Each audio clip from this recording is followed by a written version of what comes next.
रउआ मौका पाके हमरा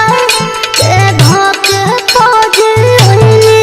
रउआ मौका पाके हमरा के धोके खोजली। अरे तो अभी कुछ कोयले कहाँ बनी अब दीपिना खानी पहुँची कहाँ बनी ए हमारा दिल बड़ा जानी तू तो वाइफ खानी बड़ा काहे छुआला पाछी लेखा छना कत बड़ा खत्म मार दे।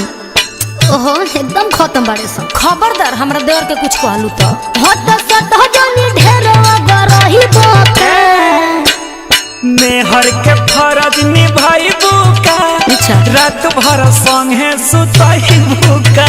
सब मेहर के फरज निभाइबू का रात भर संगे सुतइबू का मेहर के फरज निभाइबू का रात भर संगे सुतइबू का भैया के साली आधा होली घरवाली भैया के साली आधा होली घरवाली साली बनी हेने आवा हो मीठी मीठी बात होके दो भके अपनवरिया में हो